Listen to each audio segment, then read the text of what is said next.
புத்தாண்டு திருநாளாம் விஷு திருநாளை மகிழ்ச்சியோடு கொண்டாடும் மலையாள மொழி பேசும் மக்கள் அனைவருக்கும் தனது இதயம் கனிந்த விஷு திருநாள் நல்வாழ்த்துக்களை மகிழ்ச்சியோடு தெரிவித்துக் கொள்வதாக அனைத்திந்திய புரட்சித் தலைவர் மக்கள் முன்னேற்றக் கழக பொதுச் செயலாளர் புரட்சித்தாய் சின்னம்மா தெரிவித்துள்ளார். அனைத்திந்திய புரட்சித் தலைவர் மக்கள் முன்னேற்றக் கழக பொதுச் செயலாளர் புரட்சித்தாய் சின்னம்மா தனது எக்ஸ் தளத்தில் வெளியிட்டுள்ள வாழ்த்து செய்தியில், புத்தாண்டு திருநாளாம் விஷு திருநாளை மகிழ்ச்சியோடு கொண்டாடும் மலையாள மொழி பேசும் மக்கள் அனைவருக்கும் தனது இதயம் கடிந்த விஷு திருநாள் நல்வாழ்த்துக்களை மகிழ்ச்சியோடு தெரிவித்துக் கொள்வதாக குறிப்பிட்டுள்ளார். வாழுகின்ற இடங்களிலெல்லாம் தங்கள் பண்பாட்டையும் பாரம்பரிய மரபுகளையும் விடாது பேணி பராமரிக்கும் மலையாள மக்கள் விஷு பண்டிகை அன்று அதிகாலையில் எழுந்து விஷு கனி கண்டு புத்தாண்டில் எல்லா வளமும் நலமும் பெற்று மகிழ்ச்சியான ஆண்டாக அமைய வேண்டி இறைவனை மிகுந்த பக்தியுடனும் நம்பிக்கையுடனும் வழிபடுவார்கள் என்று புரட்சித்தாய் சின்னம்மா தெரிவித்துள்ளார்.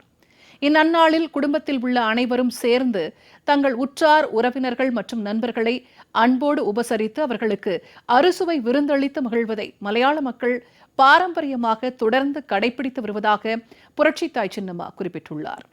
இந்த புத்தாண்டு மலையாள மக்களின் வாழ்வில் அமைதியையும் மகிழ்ச்சியையும் வழங்கிடும் ஆண்டாக அமைதிட வேண்டும் என்றும் வாழ்த்தி மீண்டும் ஒருமுறை விஷு திருநாள் நல்வாழ்த்துக்களை மகிழ்ச்சியோடு தெரிவித்துக் கொள்வதாக அனைத்திந்திய புரட்சித் தலைவர் மக்கள் முன்னேற்றக் கழக பொதுச் செயலாளர் புரட்சித்தாய் சின்னம்மா குறிப்பிட்டுள்ளார்.